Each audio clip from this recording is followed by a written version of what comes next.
Some call Iowa a flyover state.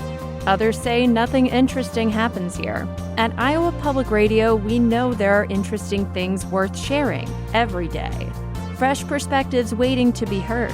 And that Iowa connection that adds meaningful relevance to what's happening anywhere else in the world. Find your interests, find perspective, find relevance. Find it on IPR.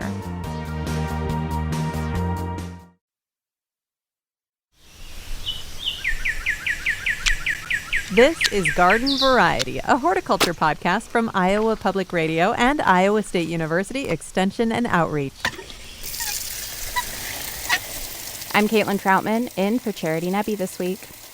September is here. The growing season is still going, but temperatures are cooling. And this is the ideal month for some lawn care chores so that you can get a jump start on a great lawn for next year.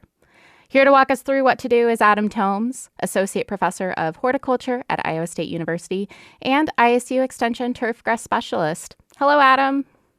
Good morning. Thank you so much for being here. First off, we know nature doesn't always adhere to our calendar. She kind of does her own thing. So what are some signs that it's time to start thinking about your fall lawn care to-do list? Yeah, so most of the year we sit here and tell you not to spread grass seed and just to wait and wait and wait. And so now we're in that magical window where we have the cooler nights and, cooler days for the most part. And so that's telling us that it's time to start with fall lawn care. All right. And you mentioned seeding, so let's start there. When do we start seeding our lawns for next year? Yeah, so typically what we say is that we want to seed our lawns in the fall, ideally from about August 15th through September 30th. And so we're right in that perfect window to reseed and fix those spots that maybe you've wanted to fix all summer and you've waited and waited patiently for. Nice. How do you advise people prepare their soil for seeding or for reseeding? Yeah, so either process is fairly repetitive, and that would be we want to make sure that the surface is clear of debris so that the seed actually gets down to the soil. So if you have dead grass there or rocks, we want to go ahead and rake those out of the soil. And then we want to loosen the soil a little bit just so that the seed can kind of work down in the soil. And then you'll spread the seed, and depending on what type of grass seed you have will depend on how heavy of seeding you put out. And then basically take like a leaf rake, flip it over upside down after you've put the grass seed out, and just drag it back in. And then the key there is after you've seeded, make sure that you're watering that area every day until you see it come up. And you mentioned type of seed. We know a lot of people love to have alternatives to grass, maybe some native plants, some other non-traditional yards. Is this a good time for that as well? Yeah, some of those, it's a good time to incorporate those as well. And some are more warm season type plants, and so you wouldn't want to plant those right now. You'd want to do those in the spring. So it's all going to be dependent on what you decide is what you want to do in your yard. All right. But if you've been itching to get your grass going, like you said earlier, now is a really great time. So you mentioned prepping the soil. Is that where aeration comes in? Yeah. So aeration is the process of basically poking a bunch of holes in your yard. And again, that's really good for the plant. That allows, when it rains, we've had a lot of that this year, the water to actually go into your yard instead of just running off. And so it allows better water infiltration into the soil. It also reduces compaction so that the turfgrass roots can actually breathe, and you'll have a thicker, stronger yard for next year for whatever weather we have thrown at it.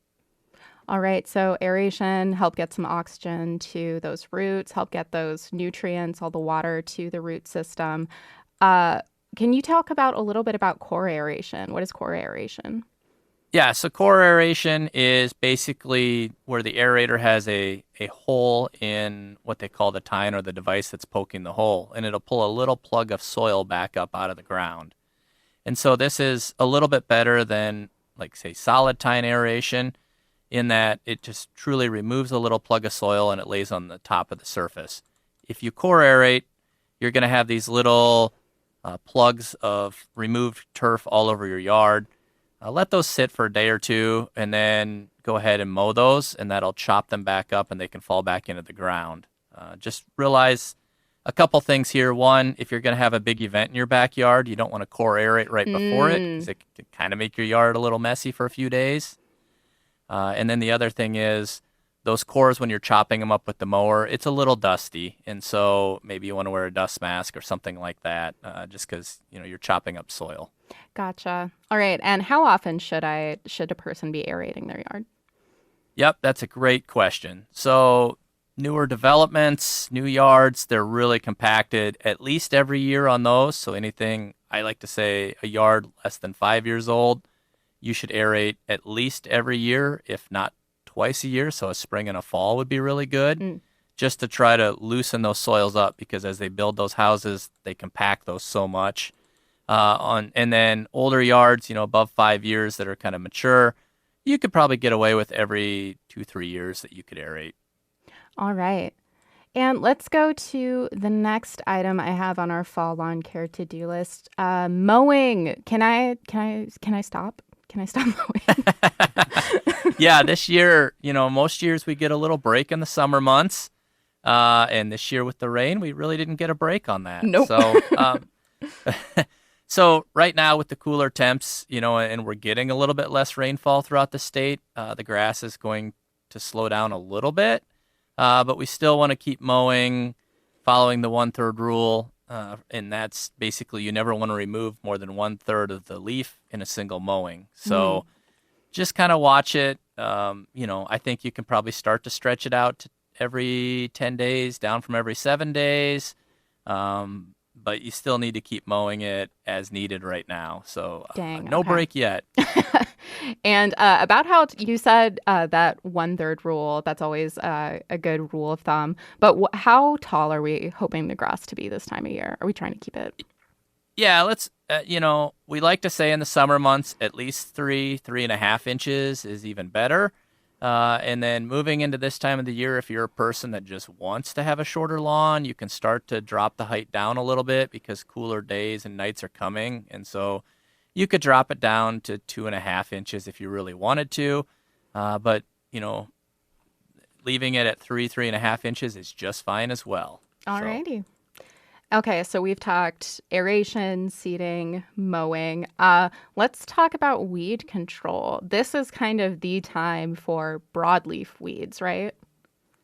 Broadleaf weed control, if we're getting really close to that timing, we're still, maybe 2 weeks early. Okay. And so ideally we'd like to wait maybe another 2 weeks, and then we could start to go out for those broadleaf weeds. And really get good control on those. And remember that with broadleaf weed control in turf grass settings, after the first frost is just fine still, because those broadleaf weeds will still take up the herbicide, and you'd get a good control of those broadleaf weeds even after the first frost. Okay, so a little time on that. Is there other weed control we should be thinking about? Yeah, if you have summer annuals like foxtail, crabgrass, goosegrass in your yard, some people call it watergrass. I'm getting a lot of calls on that. What can I do to control that? Honestly, at this point in time, just wait. That first frost is going to kill all those annual weeds. And, if you're out trying to control those right now, by the time you actually get them killed, it'll be at the first frost. And you've spent all this time and effort in Mother Nature would have taken care of it for you anyway. So just wait on that is kind of the take-home message there for the summer annuals. And we'll get a frost, and it'll take care of it for you. Okay, a little patience, but that frost is in sight. I am curious. It's still early where I live, but let's talk a little bit anyway about mulching. When do we need to start thinking about that? Yeah, great question there. So, as the leaves start to fall, and they will soon. We'll start to see that. We want to go ahead and mulch those leaves back into the yard. And so, when you go out, just make sure that when you mow those leaves, chop them up small enough that they fall back through the turf grass canopy so you can see the grass blades through it. And you can return those back into the yard, and then you don't have to worry about trying to figure out where to haul them off to. You also, by mulching and incorporating that back in, you're adding some nutrients back into the soil. So it's kind of a free fertilizer, so it's a double benefit. Yeah. Speaking of fertilizer, when should I plan to fertilize my lawn? Yeah, that's another activity. See, I've just got your weekends booked with That's right. related activities. Luckily, so. it's beautiful out, so. Yeah, exactly. So we want to fertilize, if you're going to fertilize your yard, the fall is the best time or the most important. And so, again, we want to apply a fertilizer around now. And then again, mid to late October would be another good time. And what that's going to do is that fertilizer, the plant's going to take that up and put it towards root growth and make a stronger plant for next year. And so it's also going to help increase the density of the turf this time of year and help fight out some of those weeds, because the best defense against weeds is a thick yard. All right. So let's review this list. We've got mowing, aeration, seeding, fertilization. We've got some weed control, but we can kind of relax on that one. We can start thinking about mulching our leaves. Anything else that you think folks need to keep in mind for this fall season for their lawns? I think the other thing that I forgot to mention earlier when we were talking about grass seeding is if you put down seed in an area, don't spray it for weeds because that's hard on those seedlings. And so you're going to have to just kind of deal with the weeds until that grass seeds come up and you've mowed it twice before you would do anything for that. So I get lots of questions on that. And so unfortunately, as a yard's establishing, you're going to have to live with some weeds. But normally as the grass picks up and the mowing, picks up as well, it takes a lot of those weeds out that way too.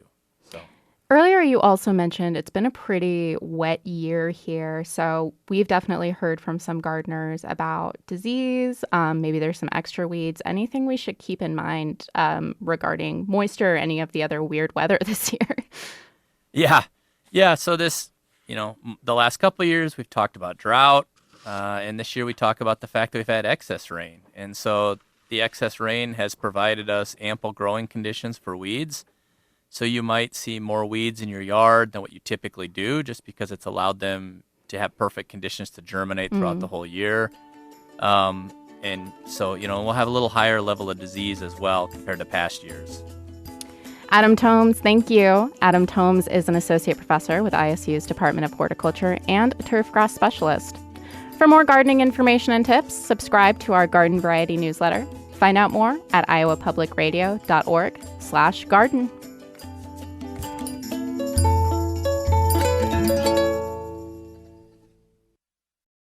Garden Variety is a production of Iowa Public Radio and Iowa State University Extension. It's produced by me, Erin Stile, Caitlin Troutman, and the Iowa Public Radio talk show team. For more garden goodness, please subscribe to our Garden Variety newsletter. Just go to iowapublicradio.org/garden. I'm Charity Nebbe. See you next time.